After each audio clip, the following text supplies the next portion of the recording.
Hello friends, welcome back to my channel. ഇന്ന് ഞാൻ വന്നിരിക്കുന്ന ഒരു മീനിൻ്റെ റെസിപ്പി ആയിട്ടാണ്. സ്രാവാണ് ഇന്ന് നമ്മുടെ താരം. നമുക്ക് വേഗം തന്നെ റെസിപ്പിയിലേക്ക് കടക്കാം. ഞാനിവിടെ എടുത്തിരിക്കുന്നത് 1/4 കിലോ സ്രാവാണ് ഞാനിപ്പോൾ ഇവിടെ കറി വെക്കാനായിട്ട് എടുത്തിരിക്കുന്നത്. നിങ്ങൾ കറി വെക്കാൻ എടുക്കുമ്പോൾ കുറച്ച് മുള്ളുള്ള ഭാഗമൊക്കെ നോക്കി എടുക്കുവാണെങ്കിൽ നമുക്ക് കഴിക്കാൻ നേരത്ത് നല്ല ടേസ്റ്റ് ഉണ്ടാവും കഴിക്കാനായിട്ട്. പിന്നെ നിങ്ങൾ എടുക്കുമ്പോൾ ഭയങ്കര വലിയ സ്രാവ് നോക്കി വാങ്ങണ്ട, ഒരു മീഡിയം സൈസുള്ള സ്രാവ് മതി. എന്താണെന്ന് വെച്ചാൽ വലുതാകുമ്പോൾ ഈ മുള്ളൊന്നും നമുക്ക് മര്യാദക്ക് കഴിക്കാനൊന്നും പറ്റില്ല. അപ്പോൾ അതിനേലും നല്ലത് കുറച്ച് മീഡിയം സൈസ് നോക്കി എടുക്കുവാണെങ്കിൽ കുറച്ചുകൂടെ നന്നായിരിക്കും. ആദ്യം തന്നെ നമുക്ക് തേങ്ങാപ്പീര വറുത്തെടുക്കണം. അതിനായിട്ട് ഞാനിവിടെ ഒരു നോൺ സ്റ്റിക്ക് പാൻ അടുപ്പത്തേക്ക് വെച്ചിട്ടുണ്ട്. അതിലേക്ക് ഞാനിവിടെ 5 ടേബിൾ സ്പൂൺ തേങ്ങാപ്പീര ചേർത്ത് കൊടുക്കുന്നുണ്ട്. ഇത് നന്നായിട്ടൊന്ന് മിക്സ് ചെയ്തെടുക്കാം. നമുക്ക് മിക്സ് ചെയ്തുകൊണ്ടിരിക്കുന്ന കൂട്ടത്തിൽ തന്നെ നമ്മൾക്ക് ഇതിലേക്ക് ഒരു 1/4 ടീസ്പൂൺ ഉപ്പ് കൂടെ ചേർത്ത് കൊടുക്കാം. ഇപ്പോൾ ഉപ്പ് ചേർത്ത് കൊടുക്കുന്നതെന്ന് പറഞ്ഞു കഴിഞ്ഞാൽ പെട്ടെന്ന് പീരയിലെ വെള്ളമൊക്കെ വറ്റി ഡ്രൈ ആയിട്ട് കിട്ടാൻ വേണ്ടിയിട്ടാണ് ഈ സമയത്ത് നമ്മൾ ഉപ്പ് ചേർത്ത് കൊടുക്കുന്നത്. ഉപ്പ് ചേർത്ത് കൊടുത്തതിന് ശേഷം നന്നായിട്ട് മിക്സ് ചെയ്യുക. തേങ്ങ വറുത്തുകൊണ്ടിരിക്കുന്ന സമയത്ത് ഇടയ്ക്കിടയ്ക്ക് ഒരു 1/4 ടീസ്പൂൺ 1/2 ടീസ്പൂണൊക്കെ ആയിട്ട് നമ്മൾക്ക് വെളിച്ചെണ്ണ ചേർത്ത് കൊടുക്കാം. അപ്പോൾ കുറച്ച് ഓയിലി ആയിട്ട് പെട്ടെന്ന് മുരിഞ്ഞൊക്കെ കിട്ടും. അപ്പോൾ ഇടയ്ക്കിടയ്ക്ക് ഇതിനകത്തേക്ക് ഓയിൽ ചേർത്ത് കൊടുത്ത് ഒരു ബ്രൗൺ കളർ ആവുന്നത് വരെ നന്നായിട്ട് വറുത്തെടുക്കാം.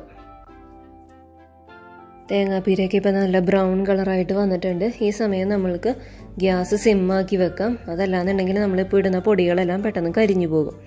ആദ്യം തന്നെ ഞാനിവിടെ ചേർക്കുന്നത് 1/4 ടീസ്പൂൺ മഞ്ഞൾപ്പൊടിയാണ്. ഓരോ പൊടികൾ ഇട്ടതിന് ശേഷവും നന്നായിട്ട് മിക്സ് ചെയ്ത് കൊടുക്കാം. മഞ്ഞൾപ്പൊടി ഇട്ട് നന്നായിട്ട് മിക്സ് ചെയ്തതിന് ശേഷം അതിലേക്ക് 3 ടീസ്പൂൺ മല്ലിപ്പൊടി ചേർത്ത് കൊടുക്കാം. മല്ലിപ്പൊടി ചേർത്തതിന് ശേഷം നന്നായിട്ട് യോജിപ്പിക്കുക. മല്ലിപ്പൊടിക്ക് കൂടുതൽ പച്ചമണമുണ്ട്, അപ്പോൾ അതൊന്ന് മാറുന്നത് വരെ നന്നായിട്ട് യോജിപ്പിക്കുക. മല്ലിപ്പൊടിയുടെ പച്ചമണമൊക്കെ മാറി വരുമ്പോഴേക്കും നമ്മൾക്ക് സ്റ്റൗ ഓഫ് ചെയ്യാം. അതിനുശേഷം ഇതിലേക്ക് 3/4 ടീസ്പൂൺ മുളക് പൊടി ചേർത്ത് കൊടുക്കാം. ചേർത്ത് കൊടുത്താൽ അപ്പോൾ തന്നെ നമ്മൾ മിക്സ് ചെയ്യണം. അതല്ലാന്നുണ്ടെങ്കിൽ പൊടികൾ കരിഞ്ഞു പോകാൻ ചാൻസ് ഉണ്ട്. ഓരോ പൊടി ഇട്ടതിന് ശേഷം കരിയാതെ തന്നെ സൂക്ഷിക്കണം. അതല്ലാന്നുണ്ടെങ്കിൽ നമ്മളുടെ കറിക്ക് ഒരു കയ്പ്പ് രസം തോന്നിക്കും. എല്ലാ പൊടികളും ചേർത്തതിന് ശേഷം നന്നായിട്ട് യോജിപ്പിച്ച് ഇത് നമുക്ക് തണുക്കാനായിട്ട് കുറച്ച് സമയം മാറ്റി വയ്ക്കാം. ഇപ്പോൾ തേങ്ങാപ്പീരയും മസാലയെല്ലാം നന്നായിട്ട് ചൂടാറി വന്നിട്ടുണ്ട്. ഈ സമയം നമുക്കൊരു മിക്സിയുടെ ജാറിലേക്കിട്ട് നന്നായിട്ട് നല്ല പേസ്റ്റ് പരുവത്തിൽ അരച്ചെടുക്കാം. വെള്ളമൊന്നും ചേർക്കരുത്. വെള്ളം ചേർക്കാതെ തന്നെ നമ്മൾ നേരത്തെ ഇടയ്ക്കിടയ്ക്ക് വെളിച്ചെണ്ണ ഒഴിച്ചു കൊടുത്തിരിക്കുന്നത് കൊണ്ട് നന്നായിട്ട് അരഞ്ഞു കിട്ടും. അപ്പോൾ നല്ല പേസ്റ്റ് പരുവത്തിൽ ഇതൊന്ന് നമുക്ക് അരച്ചെടുക്കാം. പീര നല്ല പേസ്റ്റായിട്ട് നമുക്ക് അരഞ്ഞ് കിട്ടിയിട്ടുണ്ട്. ഇത് നമുക്കൊരു സൈഡിലേക്ക് മാറ്റി വയ്ക്കാം. കറി വെക്കുന്നതിനായിട്ട് ഒരു മൺചട്ടി എടുത്ത് നമുക്ക് അടുപ്പത്തേക്ക് വെക്കാം. അതിനുശേഷം അതിലേക്ക് 2 ടേബിൾ സ്പൂൺ വെളിച്ചെണ്ണ ചേർത്ത് കൊടുക്കാം. വെളിച്ചെണ്ണ നന്നായിട്ട് ചൂടായി വരുമ്പോഴേക്കും ഇതിലേക്ക് നമ്മൾക്ക് 1 ടീസ്പൂൺ ഇഞ്ചി നീളത്തിൽ അരിഞ്ഞത് നമുക്കിതിലേക്ക് ചേർത്ത് കൊടുക്കാം. അതോടൊപ്പം തന്നെ 3 പച്ചമുളക് നീളത്തിൽ മുറിച്ചതും കൂടെ ചേർത്ത് നന്നായിട്ട് വഴറ്റുക. ഇഞ്ചിയും പച്ചമുളകും ചെറുതായിട്ടൊന്ന് മുരിഞ്ഞ് വരുമ്പോഴേക്കും നമ്മൾക്കിതിലേക്ക് സവാള ചേർത്ത് കൊടുക്കാം. ഉള്ളി ഉണ്ടെങ്കിൽ ഉള്ളി ചേർക്കാം. അതല്ലാന്നുണ്ടെങ്കിൽ സവാള, ഞാനിവിടെ സവാള എടുത്തിരിക്കുന്ന ഒരു മീഡിയം സൈസ് സവാളയുടെ പകുതിയാണ് ഞാനിവിടെ സ്ലൈസ് ആയിട്ട് അരിഞ്ഞത് ഇതിലേക്ക് ചേർത്ത് കൊടുക്കുന്നത്. അതുകൂടെ ചേർത്ത് നന്നായിട്ട് യോജിപ്പിച്ചെടുക്കാം. സവാള ഒന്ന് മിക്സ് ചെയ്തതിന് ശേഷം നമ്മൾക്കിതിലേക്ക് കുടംപുളി ചേർത്ത് കൊടുക്കാം. ഞാനിവിടെ ഒരു വലിയ കഷ്ണം കുടംപുളി എടുത്തിരിക്കുന്നു. ഇതൊരു ചെറിയ ഗ്ലാസ് വെള്ളത്തിലേക്ക് നമ്മൾ ചെറിയ പീസുകളാക്കി ഇട്ട് കൊടുത്തിരുന്നു. അതിപ്പോൾ നമ്മൾക്ക് ഇതിലേക്ക് കുടംപുളി മാത്രം എടുത്തിടാം. എന്നിട്ട് നന്നായിട്ട് സോട്ട് ചെയ്ത് കൊടുക്കാം. നമ്മൾ കുടംപുളി ഇട്ട് വെച്ച വെള്ളം കളയരുത്. നമ്മൾ വെള്ളം ചേർത്ത് കൊടുക്കുന്ന സമയത്ത് ഈ കറിയിലേക്ക് തന്നെ ഒഴിച്ചു കൊടുക്കാം. നിങ്ങളുടെ കയ്യിൽ കറിവേപ്പില ഉണ്ടെന്നുണ്ടെങ്കിൽ ഈ ഘട്ടത്തിൽ ഇട്ട് കൊടുക്കണം. എൻ്റെ അടുത്ത് ആകെ 2 തണ്ട് കറിവേപ്പിലേ ഉള്ളൂ, അതുകൊണ്ടാണ് ഞാനിപ്പോൾ ചേർക്കാത്തത്.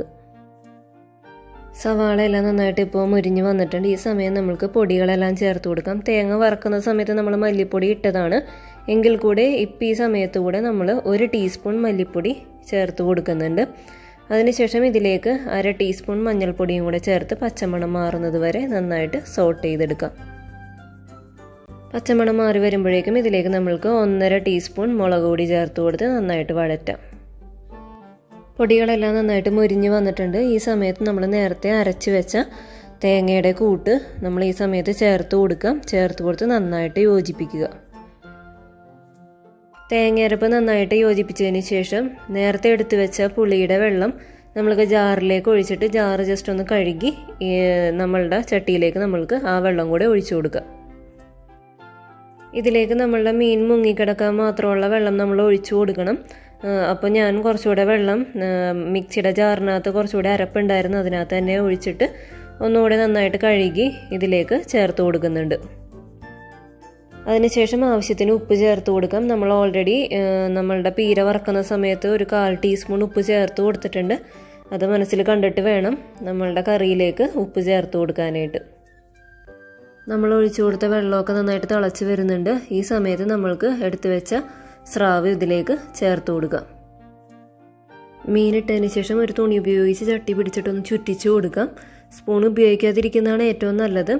അതിനുശേഷം നമ്മൾക്ക് ഒരു മൂടിക വെച്ച് അടച്ച് മീഡിയം ഫ്ലെയിമിൽ വെച്ചിട്ട് നമ്മൾക്ക് കറിയൊന്ന് തിളപ്പിച്ചെടുക്കാം. കറിയൊന്ന് തുറന്നു നോക്കാം. ഞാൻ ഇടയ്ക്കിടയ്ക്ക് ചുറ്റിച്ച് കൊടുക്കുന്നുണ്ടായിരുന്നു. അതല്ലാന്നുണ്ടെങ്കിൽ നമ്മളുടെ കറി അടിക്ക് പിടിക്കാനുള്ള ചാൻസ് ഉണ്ട്. ഇപ്പോൾ നിങ്ങൾക്ക് കാണുമ്പോൾ തന്നെ മനസ്സിലാവും, നല്ല തിക്ക് ഗ്രേവി ആയിട്ടാണ് ഇപ്പോൾ നമ്മളുടെ കറി ഇരിക്കുന്നത്. ഞാനിവിടെ 5 മുതൽ 7 മിനിറ്റ് വരെയാണ് ഇപ്പോൾ കുക്ക് ചെയ്തിരിക്കുന്നത്. നമ്മൾ ഈ ഒരു ഘട്ടമാകുമ്പോഴേക്കും നമ്മൾക്ക് സ്റ്റൗ ഓഫ് ചെയ്യാം. അതല്ലാന്നുണ്ടെങ്കിൽ കുറച്ചുകൂടെ കഴിയുമ്പോൾ ചൂടാറും തോറും ഈ കറിയുടെ തിക്നെസ് കൂടി വരും. അപ്പോൾ അതുകൊണ്ട് ഈ സമയമാകുമ്പോൾ തന്നെ നമ്മൾക്കിത് ഓഫ് ചെയ്യാം. ലാസ്റ്റ് സ്റ്റെപ്പായിട്ട് നമുക്ക് 2 തണ്ട് കറിവേപ്പില വെച്ച് ഇതൊന്ന് മൂടി വയ്ക്കാം. സ്രാവ് വറുത്തരച്ചത് ഇവിടെ റെഡി ആയിട്ടുണ്ട്. ഇതിലൊന്നും കളയാനൊന്നുമില്ല, മുള്ളു വരെ നമുക്ക് കഴിക്കാൻ പറ്റുന്നതാണ്. നിങ്ങളെല്ലാവരും ഈ റെസിപ്പി ഒന്ന് ട്രൈ ചെയ്ത് നോക്കണം. അതോടൊപ്പം തന്നെ നിങ്ങളുടെ അഭിപ്രായങ്ങളും നിർദ്ദേശങ്ങളും എന്നെ കമൻ്റായിട്ട് അറിയിക്കുകയും വേണം. കൂടുതൽ പുതിയ വീഡിയോകൾക്കായി സബ്സ്ക്രൈബ് ചെയ്യാനും ബെൽ ബട്ടൺ അമർത്താനും മറക്കല്ലേ. Thank you for watching.